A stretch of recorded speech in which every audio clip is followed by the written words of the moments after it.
En marge du sommet européen, des responsables de l'Union ont rencontré des représentants du monde agricole pour écouter leurs préoccupations. À l'unanimité, l'Union européenne valide le plan d'aide de 50 milliards d'euros en faveur de l'Ukraine. La Hongrie a finalement levé son veto après plusieurs semaines de blocage.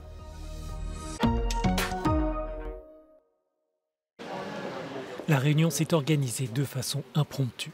La présidente de la Commission européenne et les premiers ministres belges et néerlandais ont rencontré les représentants des syndicats agricoles en marge du sommet européen jeudi à Bruxelles.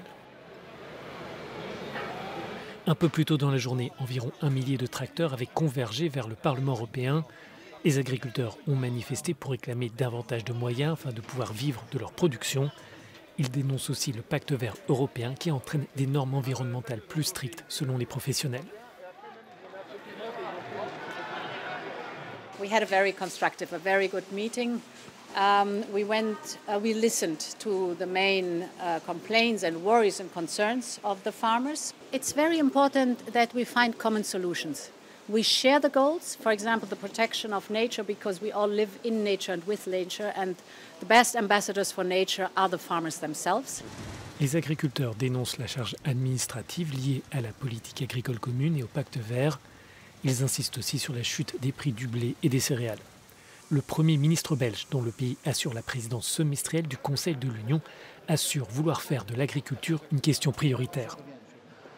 What we see is they want to be a partner in the climate transition. They've done a lot of efforts up to now, but obviously they're confronted with what you could call a lasagna of measures that all come at the same time. Les traités de libre-échange sont aussi au centre des préoccupations du monde agricole européen. Les professionnels dénoncent l'accord commercial avec le Mercosur qui facilitera les importations de biens produits avec des normes plus souples.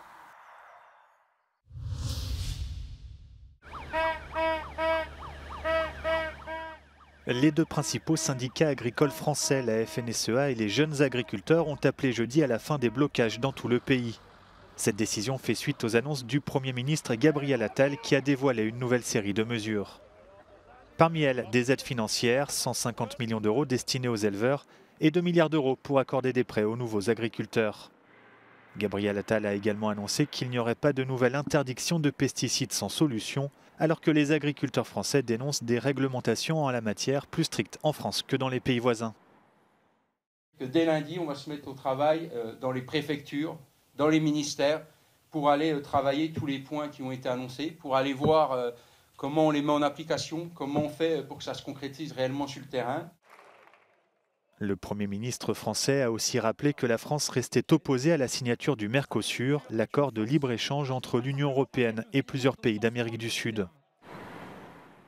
Les agriculteurs français manifestent depuis plusieurs jours pour dénoncer les bas salaires, la lourdeur de la réglementation et la concurrence déloyale de l'étranger.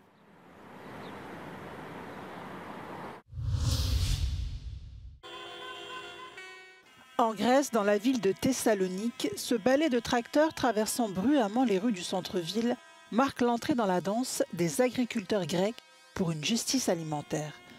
Tout comme leur homologue européen, les agriculteurs et les éleveurs grecs multiplient les points de mobilisation à travers le pays.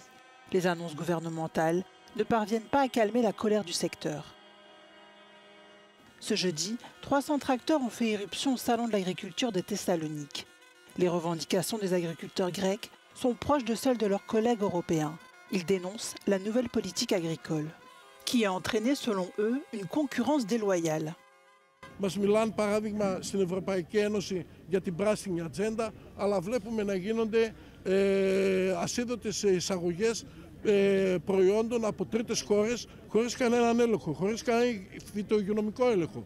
Βλέπουμε να φτάνει στο ράφι του καταναλωτή η πατάτα Αιγύπτου χωρίς να ξέρουμε πώς παράγεται και με τι μέσα παράγονται. Βλέπουμε να έρχονται ντομάτες από την Τινησία, από την Τουρκία, σκόρδα, λεμόνια και ούτω καθεξής. Παίζουμε με άνισους κανόνες όσον αφορά το εμπόριο στη χώρα μας. Οι νοητές και οι θελημένες γραμμές που χρόνια επί σειρά ετών βάζουν τα πολιτικά συστήματα απέναντι στις κοινωνικές ομάδες πρέπει κάποια στιγμή να πέσουν. Ερχόμαστε λοιπόν να γίνουμε ένα τείχος, συνοικό τείχος και ένα μέτωπο αντίστασης, γιατί αυτή η περιβόητη, όπως ακούτε ως σλόγγαν, απόσταση από το χωράφι στο ράφι σκοτώνει και εμάς ως παραγωγούς αλλά και εσάς ως καταναλωτές. La mobilisation des agriculteurs grecs à Thessalonique durera jusqu'à la fin du salon de l'agriculture de la ville qui se termine ce dimanche. C'est la surprise du sommet européen de jeudi. Les dirigeants de l'Union se sont entendus rapidement sur une aide de 50 milliards d'euros pour l'Ukraine après la levée du veto du Premier ministre hongrois Viktor Orban. Kiev recevra au cours des 4 prochaines années 33 milliards d'euros sous forme de prêts et 17 milliards d'euros sous forme de subventions. Budapest avait bloqué cette décision lors du dernier sommet en décembre. Prime Minister, was it easy to convince Orban? Was it easy? Easier than I expected. À la demande de Viktor Orban, les chefs d'État et de gouvernement ont adopté un mécanisme qui prévoit la tenue d'un débat annuel sur la mise en œuvre de ce dispositif, mais Budapest ne pourra pas employer son veto au cours du processus. Le Premier ministre hongrois avait également demandé de libérer les 22 milliards d'euros de fonds européens destinés à la Hongrie, actuellement gelés en raison des inquiétudes concernant l'état de droit et la corruption dans le pays. Mais la présidente de la Commission européenne a répondu par une fin de non-recevoir. There's a law. There's a law on cohesion funds, there is a law on Next Generation EU, and there's a law on the conditionality mechanism.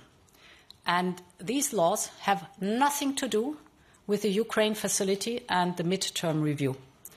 This was reassured today, and therefore the answer to your question is a simple no. Avant le début du sommet, plusieurs responsables avaient prévenu qu'ils étaient prêts à avancer sur l'aide à l'Ukraine sans la Hongrie. Certaines capitales envisageaient même de suspendre le droit de vote de Budapest dans le processus institutionnel. Le chancelier allemand a précisé à l'issue de la réunion que convaincre le Premier ministre hongrois avait été un travail de longue haleine. Cet argent doit permettre à l'Ukraine de poursuivre son effort de guerre face à l'invasion russe. Le déblocage des fonds doit être aussi approuvé par le Parlement européen à travers une procédure accélérée.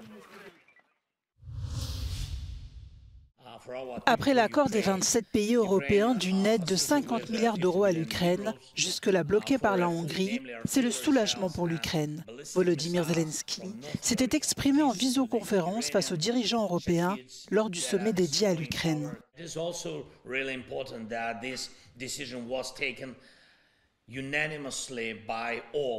All of you, all 27 member states, and it is yet another clear sign of your strong unity and support of Ukraine. Meanwhile, unfortunately, the implementation of the European plan to supply 1 million artillery shells to Ukraine is being delayed, and this too is a signal of global competition in which Europe cannot afford to lose.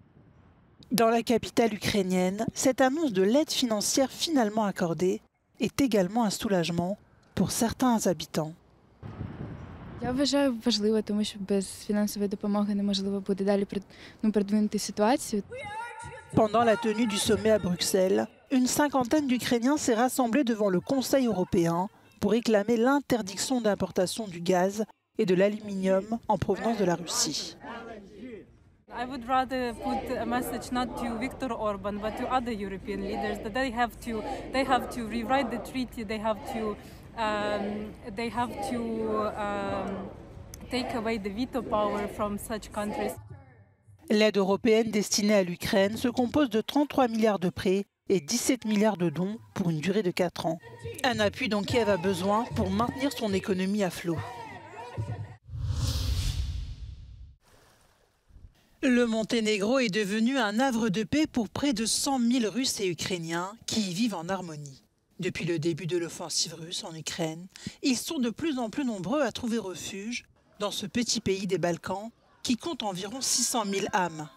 C'est dans cette église de la vieille ville de Budva, lors de la messe du dimanche, que Russes et Ukrainiens se retrouvent pour chanter ensemble dans la chorale de l'église.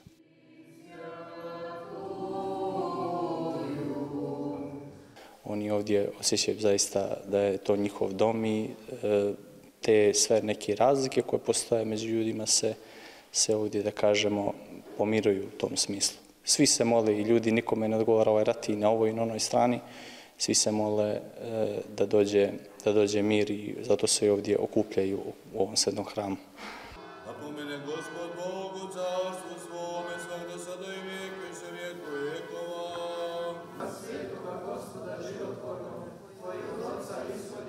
we didn't have any troubles, and they also understand us, and we understand us. They understand their situation. They understand why we are here. So I think that the environment is just friendly.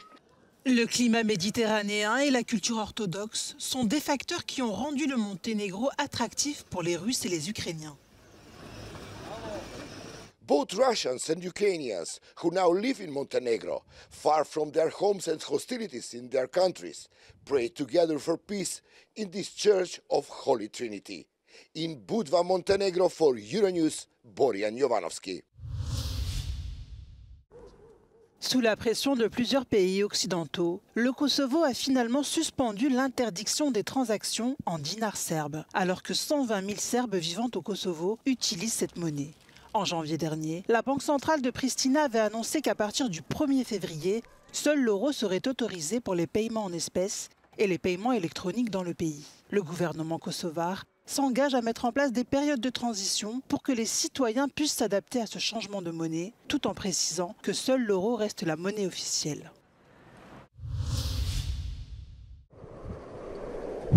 La Norvège est secouée par la tempête Ingunn, notamment dans le centre du pays, où elle a causé de graves dommages.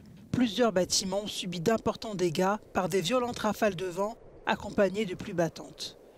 De nombreux foyers ont été privés d'électricité. Les autorités locales appellent à la plus grande prudence. Mercredi, elles avaient invité la population à se calfeutrer chez elles. Cette tempête est la plus puissante que la Norvège ait connue depuis plus de 30 ans.